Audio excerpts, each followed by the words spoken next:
وعلیکم السلام ورحمۃ اللہ وبرکاتہ۔ اس کا آسان سا حل یہ ہے کہ اللہ سبحانہ و تعالیٰ نے جن کاموں کا ہمیں مکلف نہ بنایا ہو، ہم اس کے بارے میں بہت کھود کرید میں نہ پڑیں۔ ہم سے ان چیزوں کا پوچھا جائے گا جن میں ہم اللہ سبحانہ و تعالیٰ کی طرف سے مکلف بنائے گئے ہیں۔ تلک امت قد خلت لہا ما کسبت ولکم ما کسبتم، اللہ سبحانہ و تعالیٰ قرآن میں بتا چکے یہ امتیں جو گزر گئی ہیں، انہوں نے جو کمایا وہ ان کے لیے، جو ہم کمائیں گے وہ ہمارے لیے ہے، ہم سے ان کے بارے میں نہیں پوچھا جائے گا۔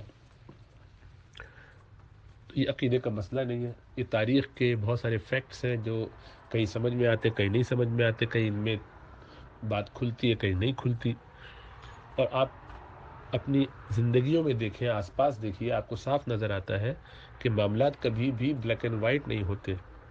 ہمیشہ اس میں بہت کچھ تفصیلات ہوتی ہیں۔ جب تک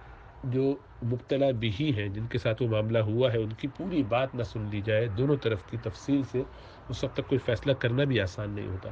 کہاں کس کے ساتھ کیا معاملہ چل رہا ہے، تاریخوں میں کیا لکھا گیا ہے، یہ چیزیں حتمی نہیں ہوتی۔ تو آپ کا جس طرف میلان ہے اس کے مطابق ضرور رہیے، کیونکہ اپنے میلان کے مطابق آدمی عمل کرتا ہے، لیکن اس خیال کے ساتھ کہ ہمیں کل قیامت میں جواب دینا ہوگا اگر ہم بغیر علم کے کسی حتمی نتیجے پہ اپنے جذبات کی وجہ سے، اپنے خیالات یا اپنے رجحان کی وجہ سے پہنچے اور اس کو ہم نے عقیدے کا مسئلہ بنایا۔ اب گھر کے معاملے میں میاں بیوی کسی مسئلے کے اندر آپس میں اختلاف کرتے ہیں، بات بڑھتی ہے، کبھی شدت اختیار کر جاتی ہے، اور نتیجہ اس کا کیا ہوتا ہے کہ ایک طرف کی بات آپ سنیے، کچھ سمجھ میں آتا ہے، دوسری کی سنیں، کچھ سمجھ میں آتا ہے، دونوں میں لڑائی کی نوعیت اور کیفیت بعض اوقات اس درجے پہنچ جاتی ہے کہ یہ فیصلہ کرنا دونوں کو ڈائریکٹ سن کے بھی ممکن نہیں ہوتا، اس لیے کہ بہت ساری چیزوں کا تعلق دل سے ہے، کہ نیت کیا ہے، جذبہ کیا ہے، کس وجہ سے کیا، کس نے کیسا سمجھا۔ آپ کہتے ہیں نہیں یہ جھوٹ بولتی ہے اس لیے کہ میں نے یہ نہیں کہا تھا، یوں کہا تھا اور میری نیت یہ تھی، وہ کہتی نہیں نہیں نہیں میں نے یوں کہا تھا، یہ تھا، ایسا مسئلہ تھا۔ اور سننے والا پریشان ہے کہ کون سی بات کس کی سچ مانی، کس کی کون جھٹلا رہا ہے، کہتے نہیں جھوٹ بولتی، وہ کہتے نہیں وہ جھوٹ بولتا ہے، وہ اپنے ثبوت دکھا رہے ہیں، اپنے ثبوت دکھا رہے ہیں، بہت ساری چیزیں۔ اس لیے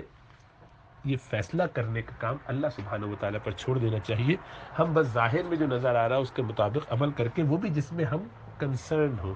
تو جن معاملات میں ہم کنسرن نہ ہوں اس میں توقف اختیار کرنا چاہیے۔ اسی لیے صواب رائے یہی ہے، امت مسلمہ کے جمہور کا طریقہ کار یہی رہا ہے کہ وہ ان معاملات میں خاموش رہتے ہیں۔ ہاں، قضا کا مسئلہ ہے، قاضی بیٹھا وہ فیصلہ کر دے گا جو کرے گا، اگر اسی لیے اس کو اختیار دیا گیا ہے، اور یہ بات کہی گئی ہے کہ اگر قاضی فیصلہ کرتا ہے دیانتداری سے اور اس میں غلط بھی ہو جاتا ہے تب بھی وہ ایک ثواب کا مستحق ہوتا ہے، اور اگر غلطی ہو اور اگر غلطی نہ ہو تو پھر 2 ثواب کا۔ کیوں؟ اس لیے کہ یہ احتمال موجود ہے، ورنہ یہ کہنا چاہیے تھا نا کہ غلطی نہیں ہونی چاہیے، کبھی بھی غلطی ہونے کا کوئی امکان ہی نہیں ہے، ہمیشہ صحیح جواب حاصل کرو، تو نہیں ہوتا۔ اس لیے کہ انسان کہ یہ بس سے باہر کی چیز ہے، یہ اللہ سبحانہ و تعالیٰ نے اپنے معاملے اپنے پاس رکھا ہے۔ اسی لیے رسول اللہ صلی اللہ علیہ وسلم نے وہ باقاعدہ ایک صاحب کے ظاہری عمل کے مطابق یہ تھا کہ وہ تلوار لے کے لڑنے پر ہے، اور آخر وقت میں جب اس پر غالب آ جاتے ہیں حضرت اسامہ بن زید رضی اللہ تعالیٰ عنہ، تو عنہما بلکہ، تو وہ کلمہ پڑھ لیتا ہے، اور کلمہ پڑھنے کے نتیجے میں اس کو کہتے نہیں تو کلمہ جان بچانے کے لیے پڑھا، حقیقت یہ کہ سامنے تو یہ نظر آ رہا ہے نا، تب بھی لیکن اللہ کے رسول صلی اللہ علیہ وسلم نے فرمایا کہ تم نے اس کا سینہ کھول کے دیکھا تھا، یہ بتانے کے لیے کہ میرا اور تمہارا یہ کام نہیں ہے کہ لوگوں کی نیتوں کو جج کرتے پھرے، ان کا جو ظاہری عمل غلط ہے اس میں اگر ہمیں تحقیق ہو جائے تو اس کے مطابق فیصلہ کر لیں، اگر وہ ہماری زندگی سے متعلق ہے۔ پڑوس کے 2 گھروں میں لڑائی ہو رہی ہے، فلاں محلے کے، انڈیا میں اس وقت میں آپ کو ایڈریس بتا دیتا ہوں، اس گھر میں میاں بیوی میں بہت شدید لڑائی چل رہی ہے، انہوں نے کل ہی مجھ سے مشورہ کیا، ایک جو ہے وہ کہتا ہے کہ تم نوکری چھوڑو ورنہ میں تمہیں طلاق دے دوں گا، اور نوکری بیگم بالکل طریقے سے کر رہی ہے، ڈاکٹر ہے، 2 بجے فارغ ہو کے گھر بھی آ جاتی، بچے بھی افیکٹ نہیں ہو رہے، سب کچھ ٹھیک ہے، لیکن وہ کہتا ہے نہیں اب میرا میں نہیں چاہتا کہ تم کرو، اور وجہ اس کی جو بیگم سمجھتی ہیں وہ یہ ہے، یہ دبانا چاہتا ہے، قابو میں رکھنا چاہتا ہے تاکہ میں نوکری نہ کروں، انڈیپینڈنٹ نہ ہو سکوں، اور یہ دوسری شادی کا پلان بنایا بیٹھا ہوا، تو میں اس کے زیر نگیر ہوں۔ تو کہ اب اس کی یہ سٹوری ہے، دوسرے کی دوسری سٹوری کہ نہیں یہ باہر ہوتی، گھر کا نظام دھرم بھرم ہوتا، پتہ لگا کہ دن گھر میں وہ باہر ہوتے ہیں، ان کا جو بھی ہے، تو آپ جائیے اور فیصلہ کرنے کی کوشش کیجیے،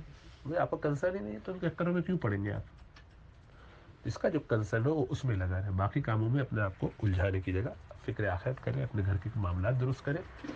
دو بچوں میں گھر میں مسئلہ ہو جاتا ہے، وہ آپ کے سامنے اسٹوری لاتے ہیں، اگر آپ فیصلہ کرنا چاہیں تو بعض اوقات وہی فیصلہ نہیں کر پاتے کہ کس نے کیا زیادتی کی ہے، وہ کہتے نہیں پہلے اس نے مارا، نہیں وہ گئے پہلے اس نے مارا، لگے رہیے۔